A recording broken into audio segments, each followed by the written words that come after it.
Well, the wait is over.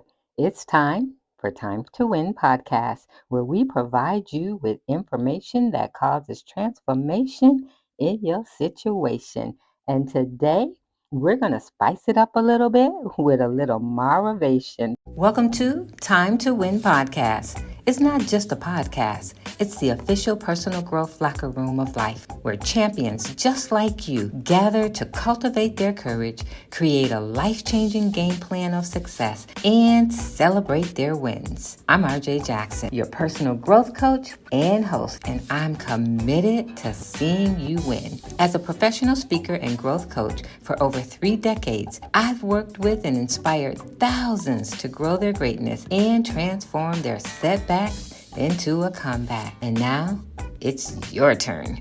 It's time to win. So if you're ready, grab something to take notes with. We're about to dive in. Let's go fight win. What's going on, Giant Slayers? Welcome. Welcome to another episode of Time to Win podcast.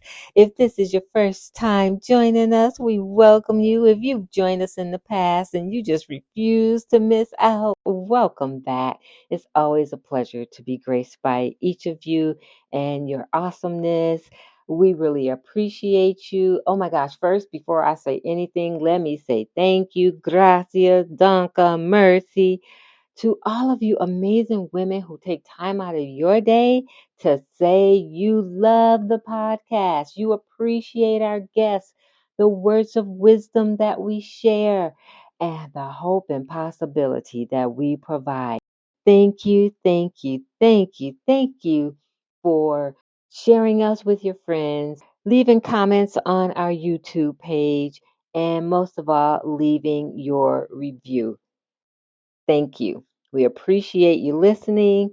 We appreciate your sharing and your caring to see us win. Because, listen, my friend, it is time for each and every one of us to win. So thanks for saying, RJ, we are not leaving you out. I appreciate you. I really do. Okay. I am like super hyped right now. I am so excited. I'm actually thrilled to continue this month-long celebration of Women's History Month with you. We continue with our theme this month, Her Story, because it's all about honoring our past, celebrating our present, and empowering our future. Because we all have a story, and it's time for us to tell our story and the stories of one another. And we're going to do just that today as I bring to you a very special episode with our guest, American actress Maura Gale. I'm going to tell you more about Maura, introduce her to you, and she's going to share, when I say powerful, I definitely mean powerful.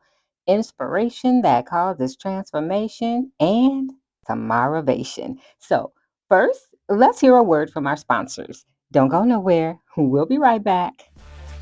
Empowerment awaits at the Cure for Professional-Minded Women. Join a community where we believe we are better together.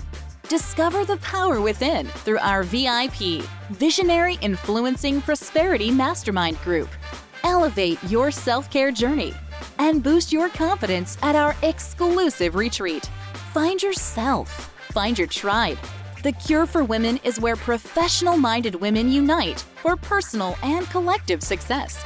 Ready to join the movement? Visit thecureforwomen.com.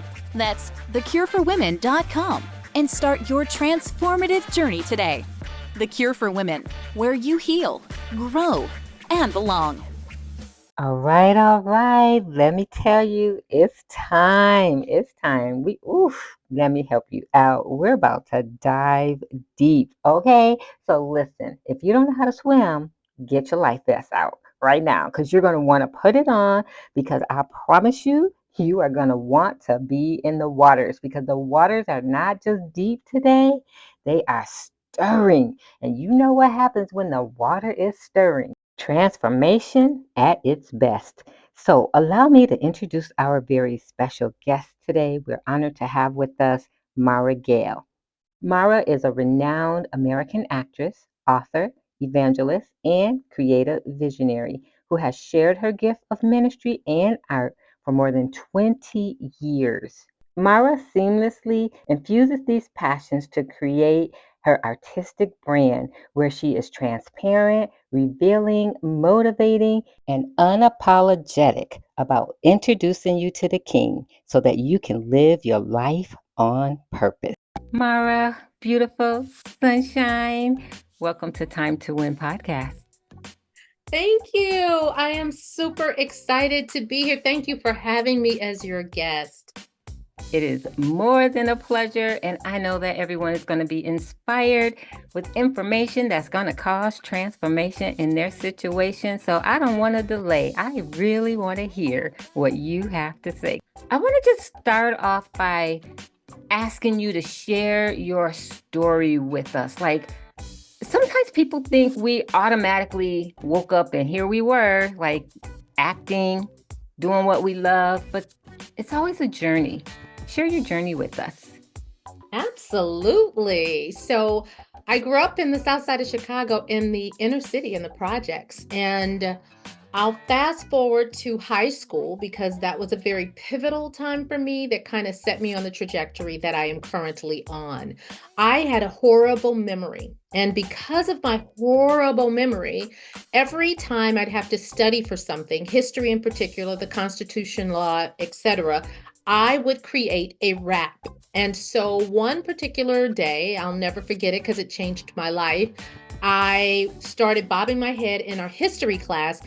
And when we finished the test, my teacher said, Maura, what were you thinking about when you were taking the test? I saw you bobbing your head. And I said, well, I created a rap about everything you've taught over the last year. And she was like, huh? And I said, well, I could show you better than I could tell you. I stood in front of the class. And in that moment that I'm reciting this rap and I'm watching the light bulbs go on with the kids saying, oh, I got that right. Or, oh man, I missed that. I realized I had a gift. But unbeknownst to me, my teacher talked to the music department and my music instructor ended up having us do a rap album as a fundraiser because we were in the inner city projects and we didn't have the money for our luncheon and our graduation. So we did this rap album, became local celebrities, signing autographs, got bit by, that bug. And that album went on to do so well that he entered me personally and two other students into a nationwide rap contest that Curtis Blow was hosting. And I and two other people won. And so we recorded an album in high school that was because of the Rap to the Wise, and it paid my way to college. Because my mom there were 6 kids, and my brother was in medical school. He was graduating in 83. My baby sister graduated from grammar school in 83, and I was graduating high school. She said I couldn't go to college. I had to take up a trade. She couldn't afford it. But because of this rap album, I was able to go to college. Get to college, was studying radio and television. Someone knew I could sing, asked me to audition for a play. And I said, I've never acted before. He said, well, you just read the script. And when I read the script, it was like breathing. And the artistic director, George Penny, invited me to his masterclass, which was for juniors and seniors. Although I was a freshman, I took that class, which meant I was a freshman gleaning from these vets. And that's what changed my life. Took me from studying accounting in high school to being in theatrical broadcasting, which is a major I created that combined television, theater, dance, and music. I was on a semi-professional dance team. I toured singing jazz. I was doing stage plays. Was a radio DJ during the late night quiet storm, and I was operating camera equipment. And then after college, I went on to work for CNN Headline News after just 3 years of being out of college. I moved to Atlanta, worked for CNN Headline News, retired in 1990, and have not worked a job since. So I am a full-time actress, a full-time evangelist. I'm an author of a couple of books, and I share in pulpits around the country, and recently became a producer. I co-wrote, co-produced, and co-starred in a film project called STEM the Movement, which is real-life testimonies brought to life on stage. It's the things that churches would call taboo, sort of, because we talk about rape, molestation, abandonment, abuse, abortion, all of those hot topics. But churches allowed us to share this stage play in their pulpits before it ever got launched as a film. And out of that birthed this huge ministry. We went on to win the October Film Festival in New York. And now I act mainly in Atlanta, but some Chicago work, and I did a lot of LA work. I left LA in 2012, moved to Atlanta, and I'm between Atlanta and Chicago now, still doing TV, still doing voiceovers, still doing film. Got a couple of shows that are streaming now, and we can talk about those too if you'd like, but that is what I do: television, theater, film, voiceover, and ministry. Those are the hats. I'm a multi-hyphenate and very proud and excited to be able to share all that I got, because the worms in the dirt can't do anything with what God gave me. And so it's my job to give it to the people. And so that's how I do it. Any way I can share artistically, I do. The worms in the dirt can't do anything what God has given you. I know somebody wanted to write that down, so it was important for me to say that again. I'm just wondering, can you say that again for the folks in the back? Absolutely. The worms in the dirt can't do anything with what I got. So I'm trying to give it out to as many people as I can. There's no sense of taking it to any grave. If you live your life out loud and you live your life on purpose and you give the gifts that God gave to you back to the people, then God continues to be glorified. He continues to be honored. And more importantly, you get to do purpose, because why else would we have a gift? Why else would He take the time to give me a voice to sing, or the ability to speak, or the ability to tell stories as a storyteller? I'm an actress. As an actress, I'm a storyteller. Why else would He bless me with those kinds of gifts, or the gifts to bring the word to life? I don't think I mentioned this earlier, but I share these one-woman shows called She Speaks, where I bring these Bible characters to life. So instead of me coming before you reading about the story of the woman at the well, I come in full costume. I vocally become this Bible character, and I take you on these transformational journeys. And I say all of that to say, He gave me the acting ability and the voiceover work, the vocal ability, and the evangelism in order for me to make these Bible stories 3D. So you get to have a visitation. And again, that's because if He gave it to me, it's mine to give back. It doesn't belong to me, although my body is the body that's housing it. It belongs to Him. And anything that belongs to Him, it's so that we can share it, right? So why would I want the worms and the dirt to crawl around inside me and all these gifts and never, ever get an opportunity to bless, encourage, inspire, or take people on a journey through storytelling? So I encourage all of you, if you've got a gift, please don't put it on a shelf. Don't hide it under your bed. Don't keep that book written in a journal. Publish it, share it, read it, record it. Do what you can to get it out, because it is in getting out that you save somebody's life. Somebody is dying to hear what you have to say. Somebody is dying to read what you have experienced. Somebody is dying to experience something that you can share with them in some way, shape, form, or fashion. And the only way for them to live is for you to tell that story, so that they know they're not alone, so that they know somebody else has been through something as bad or worse than them, because there's comfort in that. And then there's also it makes them want to do more to get out of the funk, or to get out of the depression, or to get out of whatever's been holding them back. So share what you have and help someone else live. And that, my friend, is called purpose. And as you said, someone's dying to hear. I like to say people are dying to live, and we have what they need in order to succeed. I love that. I love that, the way that you put that. Say that again. People are dying to live, and we have what they need in order to succeed. We're created for connection.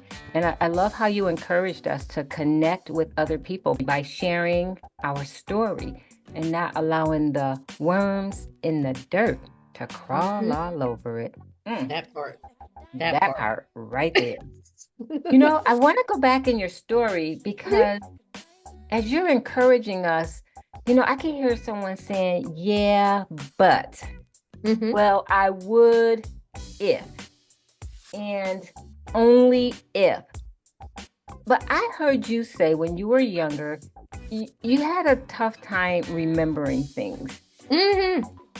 And I can tell you why I had that tough time remembering things. Okay, we appreciate hearing why. But I want to point out the fact that you had this situation, you knew it was a situation, but you did not allow that to become an excuse in your life. You said, let me dig in deeper, see what I do have, and let me go for it. It just reminded me of David showing up at the fight, a sword fight, with a rock. And he said, I'm going with what I got. And that's what you did. And so I really want to go back to that and talk about that because I am convinced that someone's listening right now. They just have a bunch of excuses, and we need Yeah, to help them eliminate those excuses. sure. Absolutely. Would love to go back to that.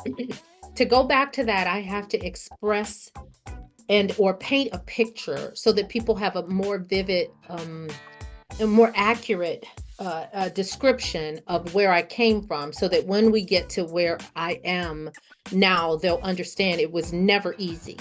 And so easy was not a part of my story, but if and excuses just didn't have a place with me. And I learned that early on. Parents used to say, my mom would often say, I don't care what you think the reason is, figure it out. You know, there's another way to do it. You have to get it done. So because there was zero tolerance in my household for excuses, you just had to figure it out. And I will say this, you know, people give growing up in the projects, the ghetto, a bad rap, but I credit growing up in an impoverished environment, you know, food stamps and, you know, government cheese and government peanut butter and, you know, not having enough of anything and hand-me-downs and watching my mom, you know, work all of these hours. I credit that to why I focused, laser beam focused, because lasers don't sometimes hit the mark. They always hit the mark. I became uber focused at a very early age because I realized my mom didn't have it. My dad didn't have it, and they weren't even married. So in the household, it was broken. And growing up in the ghetto with no grass, you know, it was like concrete. It was a concrete. That's why they call it concrete jungle. You know, you had concrete. We had grass in the front, but it was patchy because there wasn't any. We didn't have. We had sprinklers that we put out, but you know, you're not trying to run your water bill up. My mother wouldn't run that thing. So you have all of these obstacles. And it's like training. You have to learn how to get over these obstacles. You don't have time to worry about if I'm going to cut my knee climbing over this barbed wire. A dog's chasing me, I'm climbing over the barbed wire. And so in school with my memory, and it came from smoking marijuana. Growing up in the projects, you got all the elements. The liquor stores are on every corner, winos are on your street, hookers are on your street, gangbangers are on your street, drug dealers are on your street. So, having all of those elements around you, you're going to be susceptible to them. And you could either say yeah, you could say no. I said yeah. So, as a result of doing that at a very early age, I believe it damaged some of my memory cells. Now, for those that marijuana is now legal, you may have a totally different story, but I'm going to tell you back in the day, whatever it was we were smoking that wasn't legal, it damaged my memory cells. So couldn't remember names of people sometimes, and I was the most popular kid, so I didn't have to. People knew me more than I knew them. So when it came to history and learning things, it was a challenge and I had to press through it. And I knew you could get an F and you can fail, which means, you know, you're going to get a spanking, and not a spanking. It was really a whooping. You know, you're going to get on punishment. You know, there's a whole bunch that came with that. So the goal became, how do I work around this? And as with all things, I'm going to throw everything at the wall and see what sticks. And when I realized I had I used to write poetry all the time, but when I realized I could take my poetry and increase the tempo and make it into a rap, that was like my saving grace. And so I started literally taking the notes from history class and just creating 1 minute raps out of whatever she teaches, then another 1 minute rap until it became, I think it was a 9 minute rap by the time I did the Constitution. But it was me utilizing my gift, which was poetry initially, that then transferred into rap, that is now back at poetry because I got a little bit more mature and I was like, I got to slow that thing down. But it was my gifting that actually saved me in the history class, but then became the jump off point for what was going to launch me into what never would have been possible, never would have been able to go to college, just did not have the resources for it. So that's how I know that Proverbs 18:16 is real, which Proverbs 18:16 says, a man's gift, which is man or woman, a person's gift, will make room for them. That means that whatever it is you're supposed to do or give, whatever your gifting is, there will be a space. You don't have to elbow your way into it, force your way into it, hope your way into it. If you share the gift and you are consistent, intentional and consistent, the gift will have space and room will be made, and people will begin to invite you in, or they will notice it, because whatever you give your attention to grows, just like whatever you don't give your attention to will leave. If you don't brush your teeth for 2 months, watch them start falling out of your face. But if you give attention to your teeth and you clean them, floss them, brush them, then they'll stay healthy and you'll have less dentist visits. The same with your gift and your talent. If you give time and attention and you are intentional about sharing, it is impossible to not get good at a thing that you do over and over and over again. And that's what happened with my rap and then my poetry. And now all of that helps. My memory is now fantastic. I'm able to memorize script after script after script because of the practice of learning in rap or poetic form, or putting rhythm or beat to words for me. That's what really helps me retain the information, and then formulating information, backstory behind my characters help me to become the character that I'm actually sharing. So it's not like a memory thing anymore. It becomes, I'm living this character because I know who her sister is, or what her backstory is, or who she went to school with, or who her friends are, or how she would say this. And so then the words take on a different meaning and they become mine. So it's less of a memory as much as it is a being, because acting is the only job you can't get caught doing. I can get caught being a producer, a director, or a writer. But if I get caught acting, that gig is up. If you know I'm acting and you could see I'm acting, then it's like, I don't believe it. But if I'm being as an actress, you believe that because I become that. Wow, it was that being for me, because that's what we've been called to do, be. And we spend so much time doing. What an analogy. Like, you just brought that to life for me. And you just showed me a living picture hanging in my face on purpose, because it's about being. And I love how you said it's so important to continuously do a thing so you can become a thing. So practicing and working on it and getting up after being knocked down and just keep going. Like, I can just hear, Maura, after all of that all of those beautiful words you shared with us of encouragement, I could still hear someone saying, yeah, but, and having this excuse of why they can't. What would you say to that person right now to just give them that extra nudge to say, yeah, let me try, instead of, yeah, but? Okay, I'll say this, and this is the simplest way for me to put it. So most of the time, if we say, yeah, but, it's because we don't think it can happen, or we're thinking the worst of it. We're thinking something bad will happen, or I'll fail, or I won't accomplish it, or nobody will notice it, or I won't become famous, or I won't make money at it, or who will buy this book, or who will listen to this show. But there's the other side of that. It's kind of like when people say I wake up on the wrong side of the bed, choose the other side. So I say to you, the person who has the but, if, or the excuse, what if everything you think could happen that's bad, what if the opposite happened?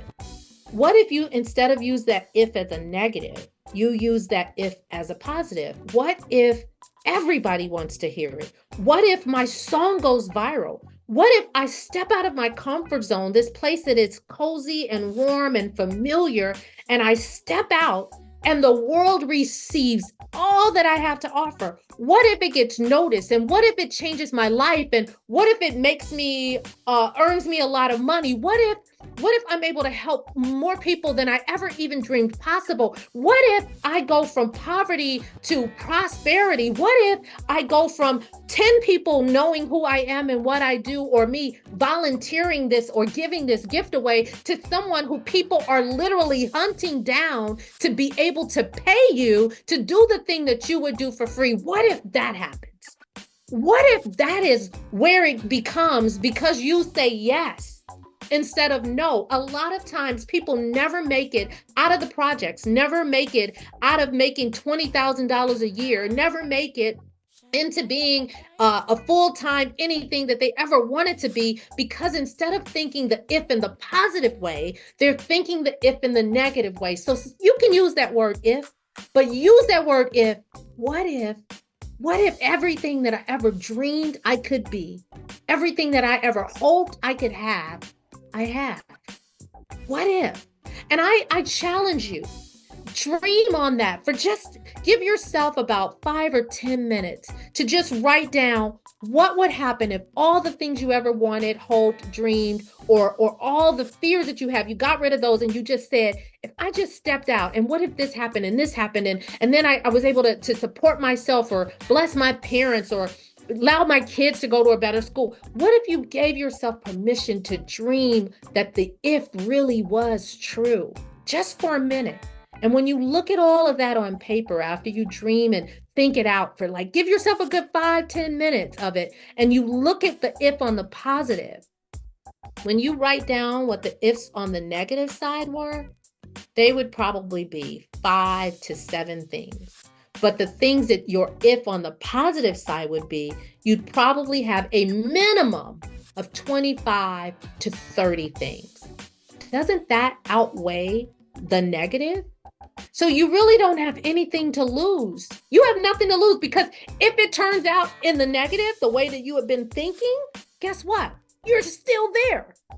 But if by your wildest imagination, by your biggest, boldest dream, it comes true,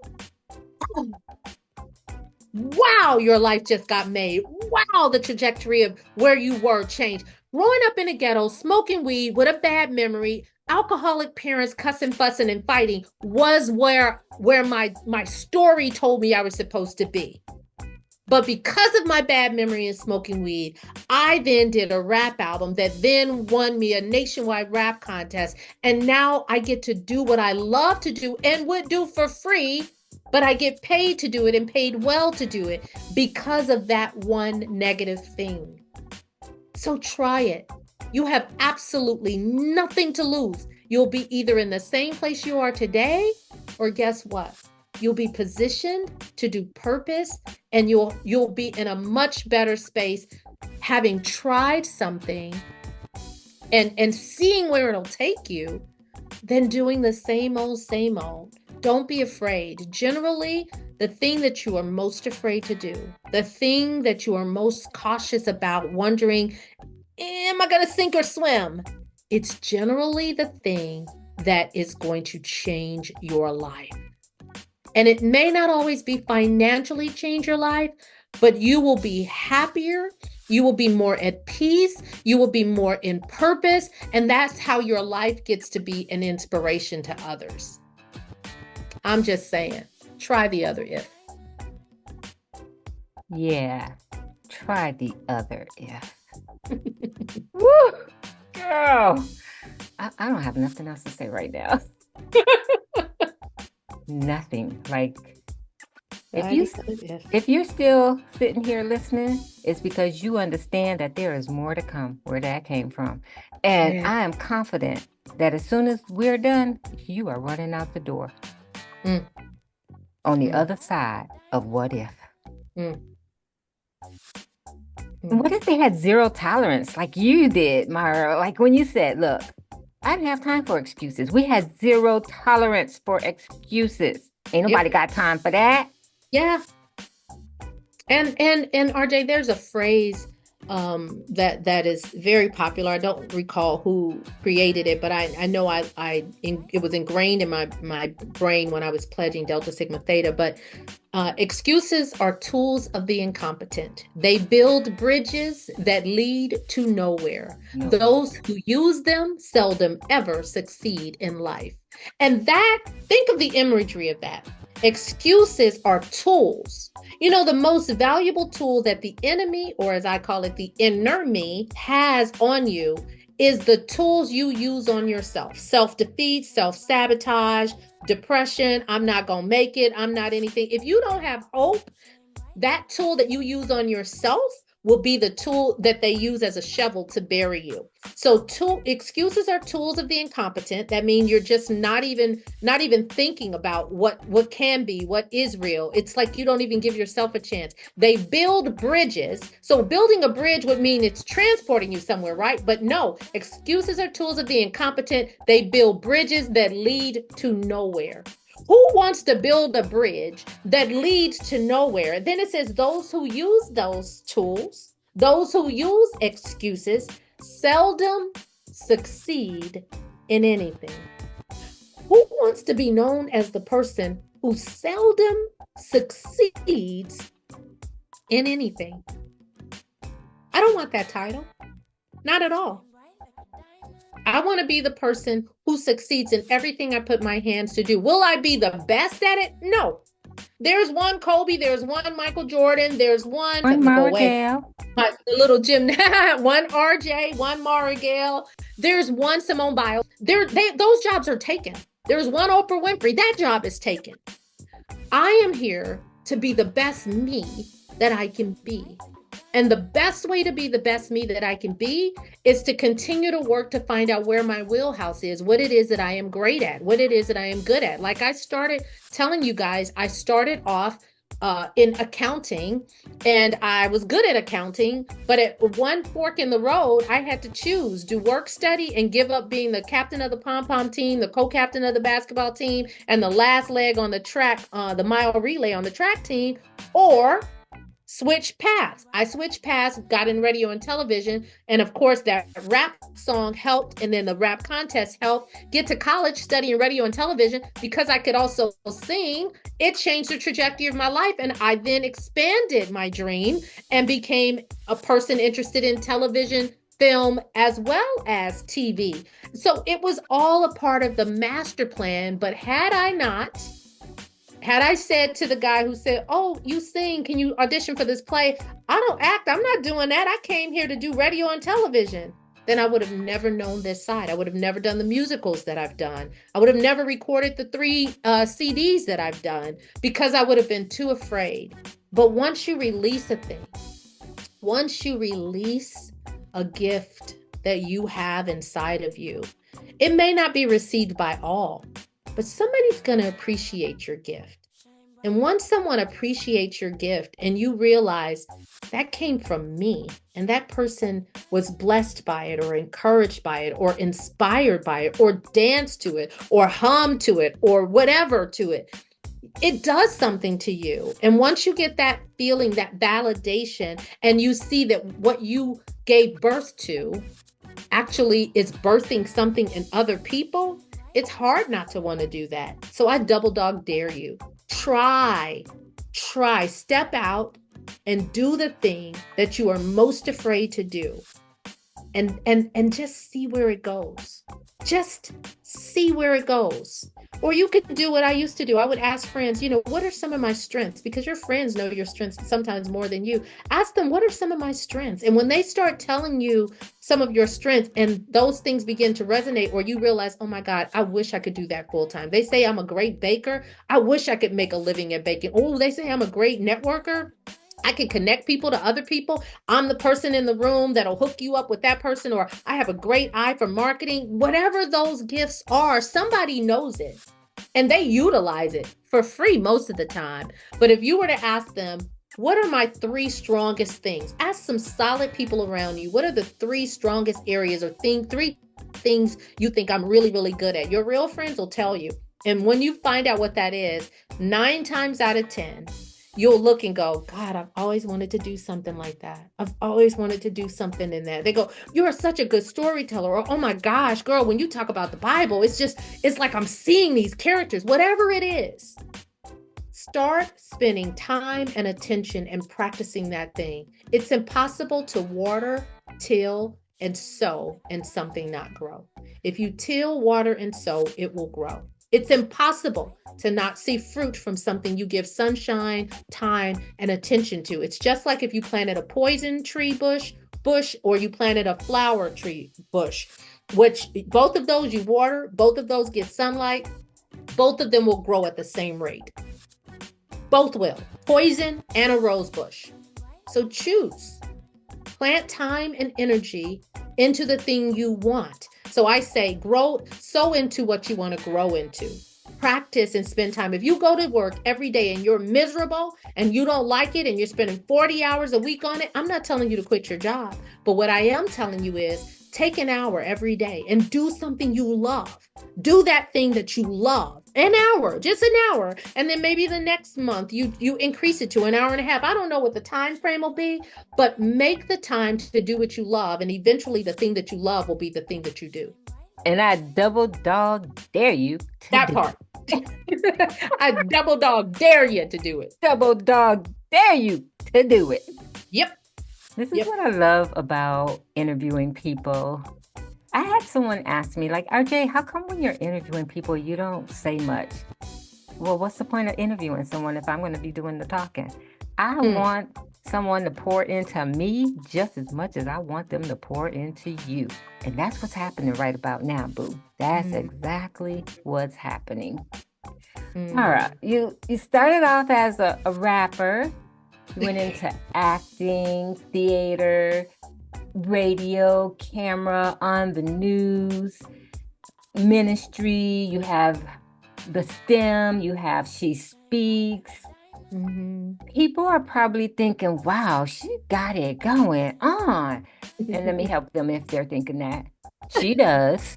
And I'm just curious, like, have you ever had like a tough time during that time where you just felt like you failed, like it wasn't working and you might as well quit and give up? I've had to pivot multiple times in my life. Now, when I say pivot, I always say I stay in the wheelhouse of who I am and what I do. Like, there's these commercials, we do chicken well. So I've never, did hair, served food, and acted. When I pivot, if it's slow in the entertainment industry, which we've had moments of slow growth, I pivoted to doing more ministry. And if ministry was slow, I could pivot to doing more voiceover work. And if voiceover work was slow, I would write a book and make that available and then go around on the speaking circuit. So I would always pivot to something else. But there was one time in my life where there was such a fog and cloud. The pivot, I couldn't see it. I went through a devastating divorce, and I had been raising 2 kids of my ex-husband's from little kids until they were almost teens, and we were splitting, and there was infidelity involved, and so I could no longer raise the kids because it was hurting me too much to be there for them because of what he had done to me. So to leave that relationship with nothing, and when I say nothing, he had my car repossessed because it was in his name. He'd locked the locks to the house. I didn't have any money in a bank account because we had this, we had separate accounts, but I wasn't doing as much acting because I was raising the kids. He was paying the household bills, so I wasn't required to contribute as much. Therefore, I wasn't earning as much. And that was a very, very, very, very, very dark space for me. And I remember laying in that apartment. I ended up renting an apartment. Some family members gave me some money. I rented an apartment, and I was in a fetal position, just, miserable. Woe is me. Everything's wrong. What did I do? Why am I here? What were the last 9 years about? Why? All the whys, and it was heavy. And I had to remind myself to brush my teeth. I had to remind myself to breathe. I had to remind myself to want to get out of bed, to want to move forward. And one day, just as clear as I'm talking to you guys right now via the airwaves, I heard what I believe was the voice of the Holy Spirit say, "What do you have to give?" And I was like, "What do I have? I'm broke. I have no money. I have no car. I have no husband. I have no kids." I mean, literally, I'm going off about what I don't have. And again, the voice says, "What do you have to give?" And I was humbled because while I did not have a car, husband, kids, or money in my bank account, I was in an apartment that was paid up for 2 months. So I was safe, I was warm, I was alive. And I was like, I have words of encouragement, even though I'm in this dark place. And as quick as I said that, the Holy Spirit reminded me, serve your way out of this situation. And I was like, serve my way out of this situation. And then it was like, boom, a light bulb came on. My happiest times in my life were always when I was volunteering or helping other people. So I went online and I found this organization. It happened to be for veterans, and this lady who was doing this work with these veterans, feeding them and, giving them clothes and stuff like that. And I called her out the blue. I said, "Hey, I'm an actress and I'm currently not working anywhere, and I'd like to help you and volunteer." And I said, full disclosure, I don't have transportation. So if I help you, can somebody pick me up? But I can stay all day for as many, days, as long as somebody can pick me up. She and I became friends because she would pick me up. We would serve the people. And every day that I left the people who had no house, no fresh set of clothes, no shower with hot water, no food in their own refrigerator, when I would leave them and I'm giving them all that I got, encouragement and, serving them food, and I'm having conversations and reminding them that they're human by just interacting with them, I would leave there so rich. So rich. I didn't have money. My bank account wasn't getting bigger, but my spirit was being encouraged because I was encouraging them. And it was in those moments that I said, "Lord, I'm going to serve my way out of this solitude, out of this depression, out of this circumstance." And out of serving those people, the fog and the clouds began to lift, and I was able to think strategically on what I could do next. And I ended up using a credit card to purchase some audio equipment, because the one thing that I knew that I could always do, whether I could get out of the house or not, was talk.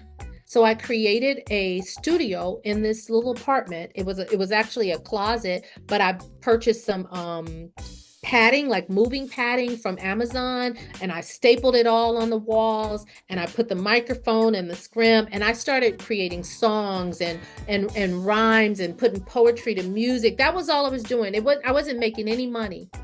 And lo and behold, and this is why it's so important when you hear an instruction to follow it when you hear it. Don't wait, don't delay, don't put it off. Like I said, I had no money. I charged it.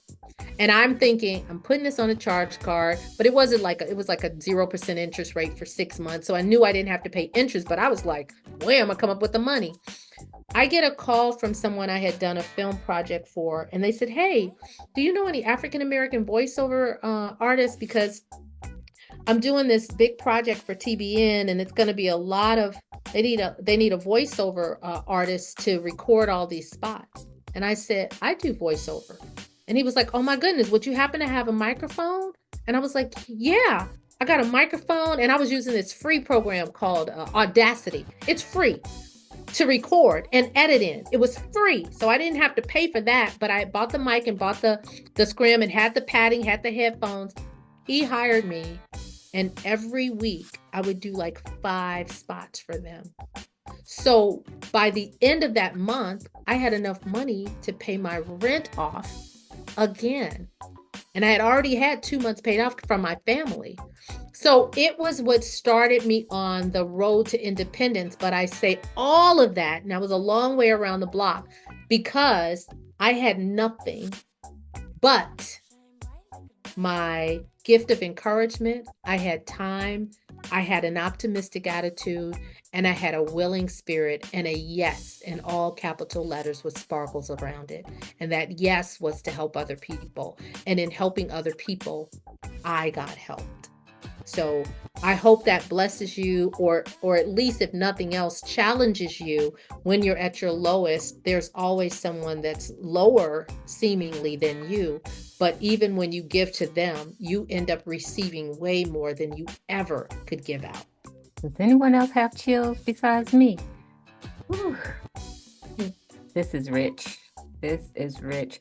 I heard you say earlier, sow into what you want to grow into. Mm-hmm. And that's exactly what you just painted the picture of. You sowing into what you wanted to grow into. Yeah. Powerful. That's a key. That's a key that can open any door. It's, if you want to be let's say you want to be an engineer for a record label one day. If you go to a studio and you say, hey, can I volunteer to sweep your floor? Can I volunteer to clean it? Nobody likes to do that work. But get this, you'll be in the building. It's impossible to be in the building around the people doing what you want to do and not learn. If you're there and your mind is to serve, and while you're serving, glean. So if you're there and you volunteer, hey, I'll just take out your trash every day so I can learn how this stuff works. When you're not taking out the trash and you're watching them on that board and you're seeing them mix, how you're going to get some of that skill. You're going to be able to get that. And one day they may say, hey, sit down, tell me what you learned. Or let me show you how this works. They show you how that works. And next thing you know, I'm going to let you tell me how you would mix this song. Next thing you know, you've got hands-on experience. Then they go, you know what? You really got this. I'm going to let you mix this whole next little project. This is an indie artist, but I'm going to see if you know, I'm going to be here, but I'm going to stand over your shoulder and see if you got it. The next thing you know, something that was just out of the place of service ends up being your source, ends up being a source of income. And now you're doing the thing you've always wanted to do. Serve some of the people that are doing the thing that you want to do and glean. I had a personal assistant I hired years ago, and she worked for me I think she worked probably 4 years for me. She was probably one of the longest. But she came in saying she wanted to be an event planner. And I said, well, I do events. I don't put on the events. I speak at events. I said, you come with me and I'll introduce you to all the people that put on events. She right now to this day runs a very, very, very successful event planning operation, all because when she came to work for me, she told me what she wanted to do. She was great at being my assistant, but she had an eye for detail. She made my press kit pop. She knew how to do all of that stuff. And she really, really, really wanted to event plan. And that's what she does to this day. I introduced her to everybody who I knew that could help her get involved in that area. And now she has her own company, all because she came to work for me and I was connected to the people who she needed to meet. So into what you want to grow into. Go into what you want to grow into. Now, if you don't want to grow, then go and sit there and keep on watching the television. But Maura, I know you believe in growing. And so how do you constantly grow and do better and be better at what you do and who you are? Well, it's impossible to sit on your laurels. I mean, I'm only as good as my next project. You know, the minute you're doing something, the first thing somebody's asking is, what's next? Before you even had a chance to like rest in the thing you just did, like yesterday, what are you doing next? It's like, oh, hold up. You know how long it took me to get the thing I just finished. So for me, I'm an eternal student. So I'm always in class of life, acting classes, master classes, ministry opportunity classes. I seek out knowledge. You know, I've got books that I read, and if it's slow in the entertainment industry, I'm reading a book on how to come back stronger, or how to market myself better, or I'm updating my demo, I'm updating my resume, or I'm taking a class so that I can have a new skill. Matter of fact, I have a baby grand piano now, and so I just signed up at the Guitar Center to take some lessons. I'm constantly bettering myself, improving my skill, increasing my repertoire of what I'm available to offer. If acting slow, like I said, if one thing is, if it's slow in acting, I can do ministry. If it's slow in ministry, I can sell my books and speak. If it's slow in speaking and selling books, I can go out and do voiceover. If it's slow in that, I can edit projects for people. But there's like 7 or 8 things I can do right now off the top of my head to earn money. Now, I happen to do what I love to earn money, but if it ever got tight or slow, I could use one of the other skills. I keep them honed. I keep them sharpened like a knife in your butcher block. You always make sure your knife is sharpened, so when you need to cut something, you are able to cut it. And the best way to keep the knife sharp is to always be ready, so you don't have to get ready. So if somebody calls me to do something, I'm already ready. I don't have to get ready. We went on strike last year. We were on strike for 8 months. Was I sitting on my laurels for 8 months? Baby. During those 8 months, I was pulling out old scripts, re-recording them to see if I've improved my skill from when I did it or auditioned for it 6 months ago.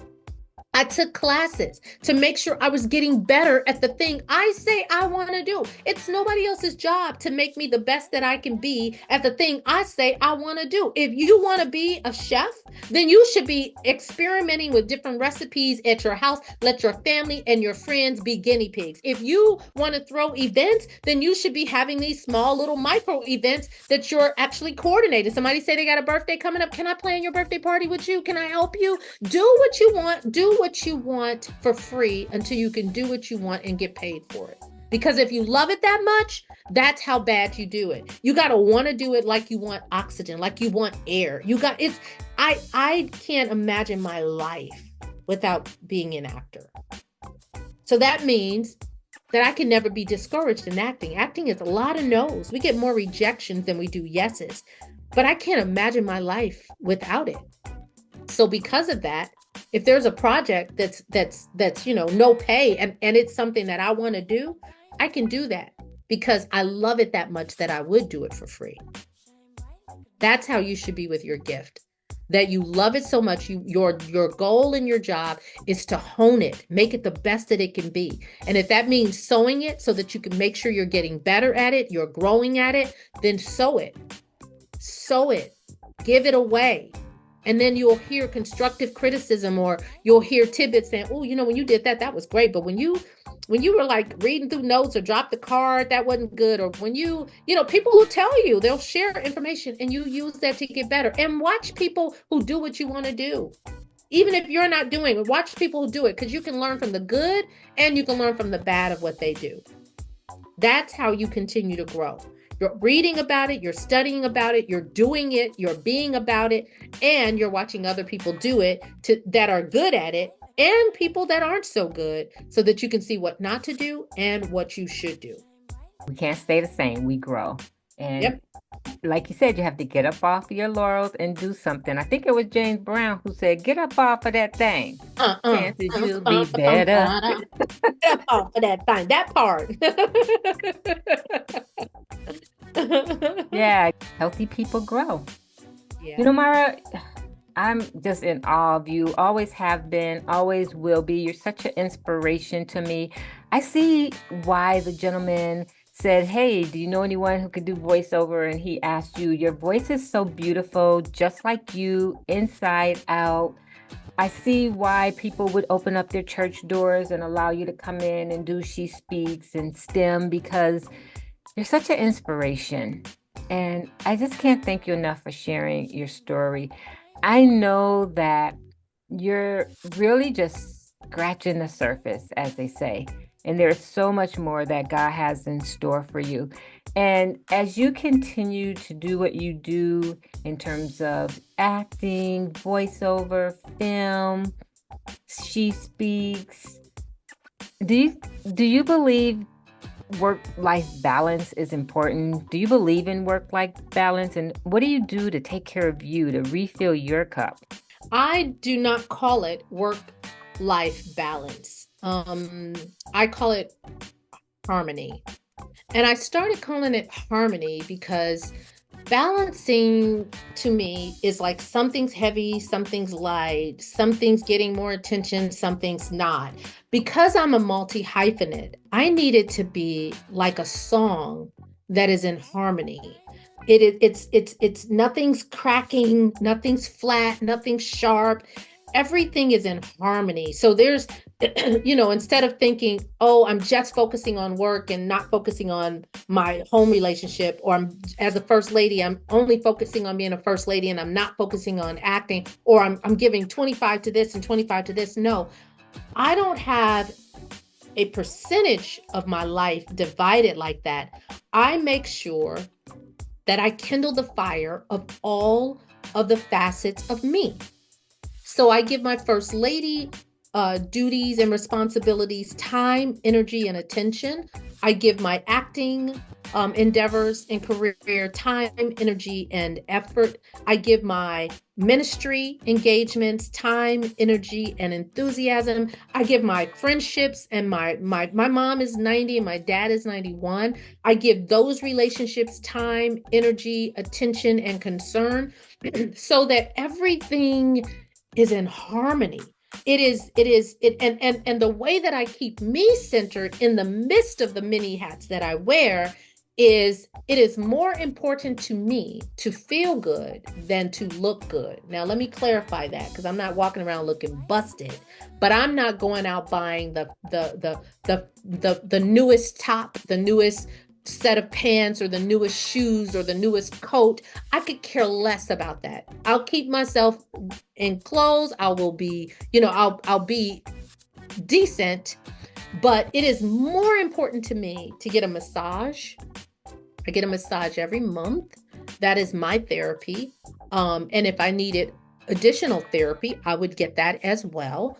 But getting a massage for me, taking a bath instead of a shower at least once a week is important to me, because it gives me an opportunity to sit while I allow whatever is on me from the day, not just the days, but the cares, not just, I've worked out and I want to get the sweat down the drain. No, the cares, the worries, the stresses of life all go down the drain. I light candles. I put Epsom salt in there, different scents in my bathroom. But those are the things I do to replenish myself, because every day there is a litany of things for me to do. And if I don't take time for me, nobody will. It's the adage of put your own oxygen mask on before you help anybody else. What good am I to anybody if I can't breathe? If I can't think, if the cloud and the storm is so thick and heavy on me, or worry and stress and is weighing me down, then I'm sick. Now I'm in the hospital and now I can't help anybody. So the goal is to stay healthy mentally by relieving myself of pressures, spiritually by connecting to the source, because he always fills me up, by staying physically in shape, making sure I'm getting that heart rate up, making sure I'm exercising, eating right, trying to stay away from processed food and fast foods and sweets, I'm not fanatic about it, but I know how to give my body a break from that stuff. And now doing intermittent fasting so that I can give my body a longer break from it, so that when I do consume it's for a shorter window, has really benefited me. So all of those things create a beautiful sound. It's like a symphony of me. It's the symphony of me. So my motivational tip to anyone listening that's trying to create what most people call work-life balance is to think of it in terms of harmony. When you hear the perfect harmony of, let's say, for lack of a better way, I know In Vogue used to have a really good harmony, or Take Five, really good harmony. That means everything's working together. No particular attention or more attention to one versus the other, as much as it is, are all of these things working together for a whole, to make one harmonious sound. And that's how I think of my life. Are all of the different, that's why I said I don't fry chicken and do hair. Everything that I share with you guys that I do are all interconnected. All interconnected. One umbrella of me, and all of these different spokes under the umbrella, so that I can be harmonious in all those different areas, striking the chords wherever I go, so that nobody's ears are like, oh, and I'm not like, oh, that's piercing. That sound is just like chalk on a blackboard. No, I'm allowing my life to be my melody. I'm allowing my life to be a beautiful song that someone wants to hear, or someone wants to learn about, or someone wants to sway to, or, that I can wax poetic on that, but that's how I view my life. It's harmonious. My life is harmonious. I said work-life balance because people can relate to that. And I love that you call it harmony. And my words are work-life contentment. Work-life contentment is great, because balance is deceptive. Balance can feel, when you think of a tightrope, you think of a seesaw, you think of, trying to balance the groceries in one hand and a baby on the hip. It's always something that's almost pulling you another way. Contentment, work-life contentment, meaning there is a source of comfortability and respite or peace in the midst of work and life. And the reason that I call it harmony, of course, is for that same reason, that contentment. I am much more satisfied and satisfying when everything's working together, when there's no jarring, fast tempo, slow tempo, run over here, stop over there. It's all working together. It's all in unison, almost. Absolutely. And Maura, you have such a beautiful way with words. I heard you say that's my motivation. Yes, thank you. Today. Just absolutely beautiful. What keeps you motivated? What keeps you getting up every day to do what you love? I know it's partly because you love it, but what kind of motivates you to do what you do? That's the big why. My why generally is, and it sounds simple, but God wakes me up every day, and that's a gift. Every day that he wakes me up, it's a gift, because I have friends who are not with me anymore, who have transitioned. And I can't take the gift of life for granted. So if God gives me the gift of life to wake up tomorrow, like he woke me up today, then my gift back to him in gratitude is to live my life out loud, is to share what I have. So I am motivated by the fact that I get to be here every day. I get to do what I love to do every day and earn a living at it every day. That I get to touch, impact, or inspire somebody anytime I choose. I could be in the grocery store And I'm in line and somebody's saying, oh, this cashier is taking too long. And I could say, you know what? They may be taking long, but aren't you glad that we have money to pay for our groceries? Because there are people that do not have money to pay for their groceries. Or I could say, you know what? They are taking a very long time, but thank goodness I've got a little bit of time. I'm not headed into surgery. There's no fire at my house. And immediately I watch people in line, their shoulders drop, their brows are no longer furrowed, and they look at me, and then there are those who just want to be, want to have an attitude. They're going to have their attitude. But for the 3 people that were in earshot of me saying what I say to motivate them or inspire them or encourage them in that moment, it brings them back to center and helps them realize complaining does nothing but causes you to age, makes you more angry than you were before you vocally started complaining. And it'll irritate you to the point that you take it beyond the grocery store, out of the door, into your car, into your home. And who wants to take that baggage with them? So every day, my only job is to give back to God. And so that becomes my why, how I can be grateful to him. And out of being grateful to him, giving him a gift back, it means that I try to leave somebody better than they were when they walked up on me. So whatever conversation I have with anybody, the goal becomes, how can they leave better than when they came? If they were sad, how can I help them be happier or see it in a different perspective? If they were depressed, how can I encourage them? If they needed prayer, how can I give them hope? If they were already happy, how can I make them laugh? So there's a way to do that every single day. If you're intentional, if you are consistent, and if you practice doing that. And I've been practicing that for years, RJ. You've known me for years. And before I had the phrase for it, Mauravation or Maura-isms, before I had, the wording to call it, I'm Mauravating people, I was doing it. So without a title on it, I was just doing it. And then I realized, oh, that's what I do. And so people will go, girl, I need some motivation today. Literally, people will leave messages, girl, please.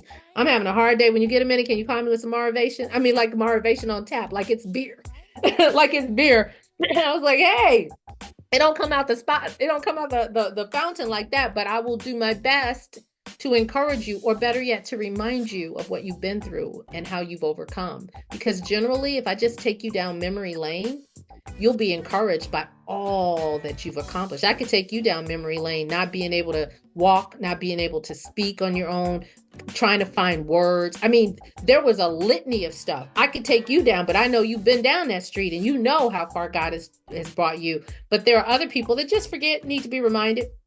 And I'll help remind you, because I know it'll work out for their good. You better preach. All right, so we talk about your titles of what you do, but let's talk about the experience of what you do in terms of acting and film and voiceover. Tell me about that experience and what that's like for you on a day-to-day basis, and where can we find you? Like, where can we see your beautiful face? Okay, thank you for the compliment. Okay, so the experience of it isn't glamorous. One half of it. So the experience of it is any given week, I get probably 4 to 6 auditions, and the experience of that is you get, for each audition, the pages are anywhere between 4 and 10 pages. So do 4 to 10 pages times, 4 to 6 times a week. So that's not the glamorous part, because you're crafting character. You're trying to figure out, what this character is about, so that you can really envelop them and really be honest with the people who are going to watch you transform into that person. So you need to know something about it other than Sheila, 55, or, Marcy, 47, doctor, or police chief or a receptionist. You gotta create some meat behind that character. So that's the non-glamorous part. So my day-to-day is developing characters, doing what I call an hour of power, where I take 1 hour and focus on, writing a bio about that person and what are their idiosyncrasies, what are their fears, what is a secret that nobody knows about them. So I do all of that work so that when I start learning the lines, I've got something for the lines to hold on to. Why I would say what I say, because she's snooty, so she'd say it that way. So that's the work of getting the job. So we're the only job that you have to work to get work. So doing those 4 to 6 auditions, I tape them. I've got a home studio, both an audio studio upstairs in my home, and then a video studio downstairs with 3 big sets of lights, 3 tripods, a backdrop, 3 different color backdrops if I need to change the color. All of that's downstairs where I record. Upstairs is where I do all the editing, of voiceover editing, as well as video editing. So that's the non-glamorous, everyday, day-to-day, month-to-month, week-to-week work. So I could audition all of those times, and out of maybe 10, you book 1. And it's an average number, not because you're not good at what you do, but a lot of times you're not getting the job, not because you didn't do a good job. But let's say 200 people submitted, and let's say they narrowed it down to seeing 50 or 25 people for one particular role. And out of those 25, maybe the lead actor is 5'2", and you're going to play opposite him, but you're 5'7". You could have done a great job, but having you stand next to him is going to make him look small, or her look small. So there are many different, or you look like the lead actress who's already in that, and I can't have the 2 of you looking exactly alike for this role. So I'll keep you for another role. I'll remember to call you in. So that's that portion. But the other portion is the booking. When I get booked, my agent calls me personally, which is always the best call. It's always the best call when you get a direct call from them saying, hey, you see their name and they're like, just want to tell you, you've been booked, So those are always the great calls. And then comes, an offer. The studios will make an offer, and it's your job to say yay or nay if it's in your range, or if you feel like you deserve more. You do that negotiation. Your agent does it for you, but you just say yay or nay. And then there's the booking. You get booked and they set the date. And for me now, I'm at a pretty decent sized trailer. It used to be just the honey wagon. There's sometimes it's a co-star and I may get a honey wagon, but most of the trailers that I've had recently, are plush. I've got my own couch, my own restroom, I've got a microwave, I've got a fireplace, I've got, all of these things kind of come in my trailer. So that's the glamour part. And on the sets, there's craft services. Before you even get there, they're asking, what do you want to order to eat for breakfast? What do you want for lunch? They're catering it, or they have it and they just bring it to your trailer, your coffee the way you want it, all of those lovely, lovely, lovely niceties. And then of course there's the cast and the friendliness and the producers that are excited that you're there because they picked you out of those 100 people and you got the job. So they want you there. All of those things are the wonderful benefits of the yes that you got from the 4 to 6 times you audition over the last 5 months, So when those moments happen, you have to cherish them as much as you did doing the audition, because auditioning is the work of an actor, period, full stop. It's not, I'm only auditioning. No, if I'm auditioning, that means casting directors are waiting to see my choices. That is an opportunity. And you want to either book the job or make a fan. That's my job. Book it or make a fan. Because if I make a fan, you're calling me in for something else again and again and again. And I love that. Now, on the other side of that comes the, where am I, you asked, where can people see me? So currently, I'm in Kingdom Business as Danny's mom. And so that particular show is on BET Plus. So you can see that show on BET Plus. And I'm in season 1 and season 2. And so that show is out, and I love Kingdom Business. That stars Yolanda Adams, Michael Beach. And so that's what I do for that show. And then also I'm Mrs. Williams. So it would start off as Danny's mom, and then I became Mrs. Williams. And then there's also Saints and Sinners. Saints and Sinners, I recurred on. I think it's still streaming someplace, but for the most part, I did about 7 or 8 episodes of that.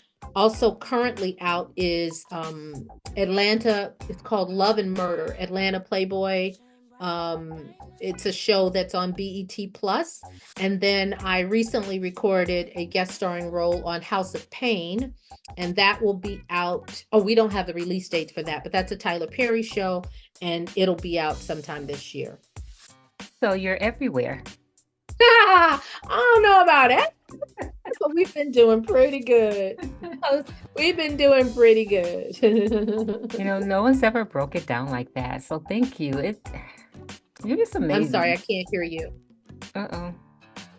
How about now? What did you? I can now. Go ahead. Okay, thank you.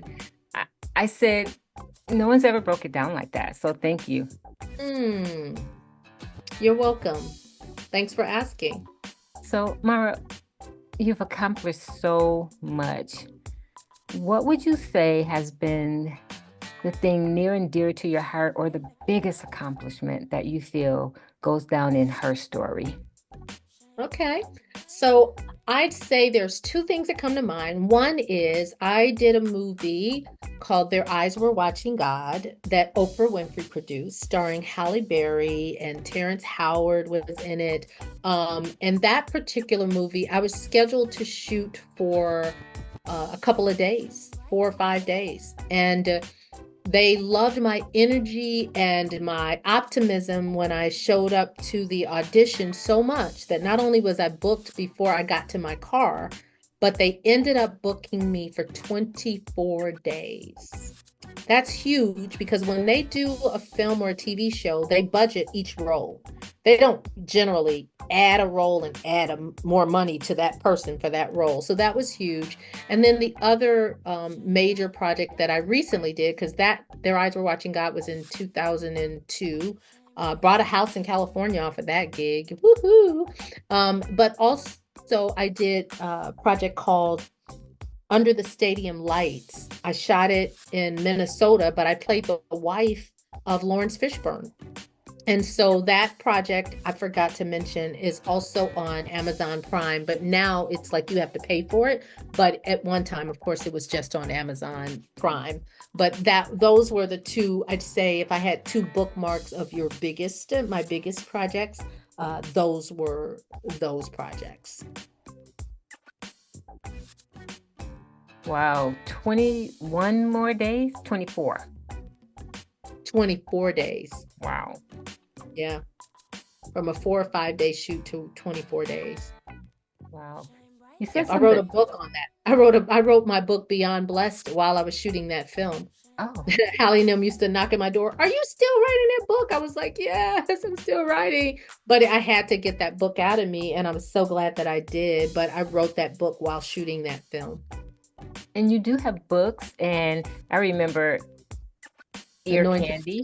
Oh, Ear Candy, yep. Yes, the audio. Yep, that's my spoken word CD. So when someone goes to your website, can they find the information to order your products? They can. It's also on Amazon. Like if somebody Googled me or search my name, it'll also be on Amazon. Google her. I'm just saying. Mm-hmm. Make sure you Google her. As we come to, sadly, an end of our time together today, I would just really appreciate if you would leave us with a motivation. Okay. So I want to motivate you by saying, pursue purpose with reckless abandonment. Never allow anybody to deter you from doing the thing you say you want to do. Quincy Jones had a quote, and I may butcher it, but it's in this vicinity. He said, if you can be discouraged, you should be.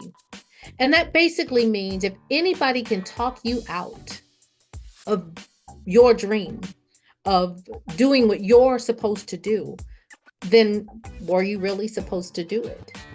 So nobody should be able to shame you out of, talk you out of, convince you out of doing the thing that you believe you're supposed to do. And in doing that thing, pursue it with reckless abandonment. Slay the giants, beat distraction every single day. If you want to be a writer, write every night for at least an hour. Whether it's good or bad doesn't matter. Just write.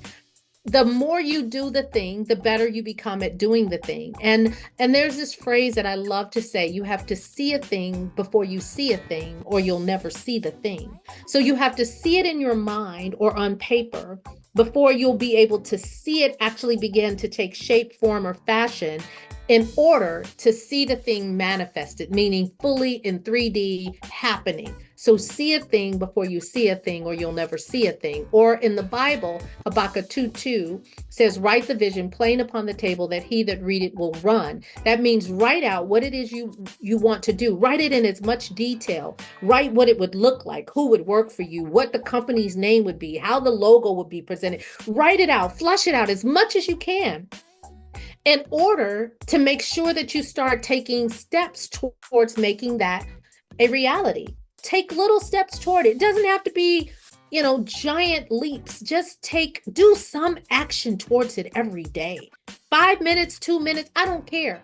I'm not a stickler on the time, but do something. If it's just looking up something online that could help you with that business later, and then put that someplace, write it, put it in your phone, or put it in a document on the computer. And once you start those kinds of practices, they'll become habits. And once those habits are in you, you'll see movement, you'll see growth, you'll see progress. My husband, as a pastor, has this phrase that we say in affirmation every Sunday, and it's about making progress in your purpose. It's I'm making progress in my purpose every day as I live, and as I live by God's word. And so that's a part of it. Anytime you're doing something consistently, on a regular basis, it's impossible not to see it grow. Like I said, if you till, plant, and water, it will grow. You till and plant a plant in a farm, watch it grow. That's what it does. Yes, ma'am. That's exactly what it does. Just like what a motivation does to the soul, makes you whole. Inspiration that causes transformation. Thank you, Maura, for those words of wisdom. Now, how can people connect with you? As far as contacting with me and where you can follow me, meet me, hear some of my Motivation, or catch some of my shows. Of course, there's my website, mauragale.com. That's MAURAGALE. No Y, no I. Gale like shoes on sale. I'm also available on Instagram at Maura Gale, Facebook at Maura Gale. My fan page on Facebook is The Real Maura. And then on TikTok and Threads, I'm also at Maura Gale, and my YouTube channel is Maura Gale. But if any of that is too much for you, go to my website and you can pretty much find me, all of my social media handles there. And we'll definitely have a link to Maura Gale from our website as well. Thank you.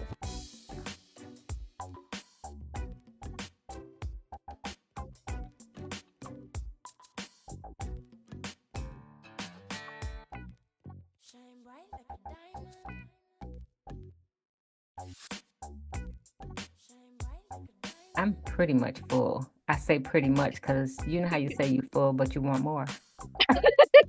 I love it. I love it. That's where I am right now. Like, I have smiled 5 extra miles. I have laughed. I have had chills running up and down my arms. At one point, I wanted to cry. I can sum it up by saying a song we used to sing in Kenya. I'm no longer the same as a result of this time we spent together. And wow, been powerful. Wow. Really powerful. What a blessing. And I thank you. Thank you. Thank you for having me, and thank you for all the work that you do to encourage these women out in these streets, because we need it. We need you. We need your reminders. We need your reaching beyond yourself to pull in other people in different areas. It's such a blessing. It's so selfless. And I pray that God continues to open doors that no man can close. And I pray that every place the sole of your foot and voice that it treads, that you possess that land. It is so. Amen. Amen. And I would say my pleasure, but I've learned to say my purpose. Maura, you did more than tell your story. You actually, you know how they say on TikTok, I understood the assignment? Yes, that's cute. Did I understand the assignment?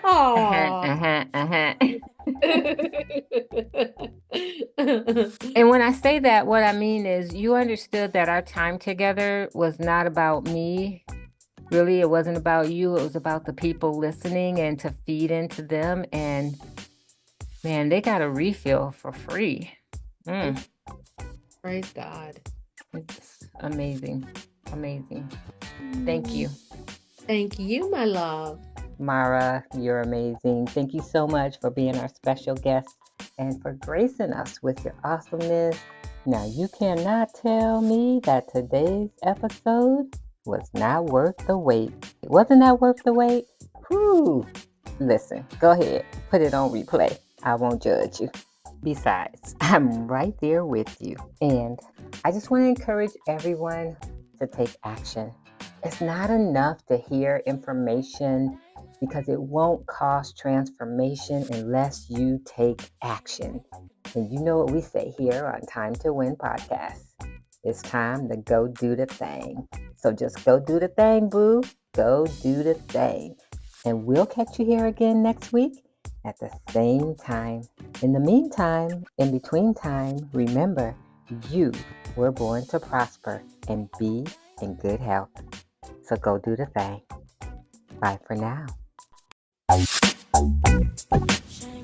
Thank you for listening to Time to Win. I recognize that you appreciate the value provided in today's episode, and for your gratitude, I'm giving you a Time to Win VIP listener badge. So head on over to timetowinpodcast.com. That's timetowinpodcast.com and claim your badge and gain immediate VIP access to more of our next level resources and opportunities, including details on the huddle, a table for 10, the Cure Circle, and the Cure Retreat. Because you've enjoyed today's session, you can also express your gratitude by rating, reviewing, and returning next week with a friend. Oh, by the way, be sure to screenshot today's episode and share it in your Instagram and Facebook story or on your favorite social media platform. We'll look forward to seeing you again next week in the locker room of life here on Time to Win. And remember, the best time to win is now.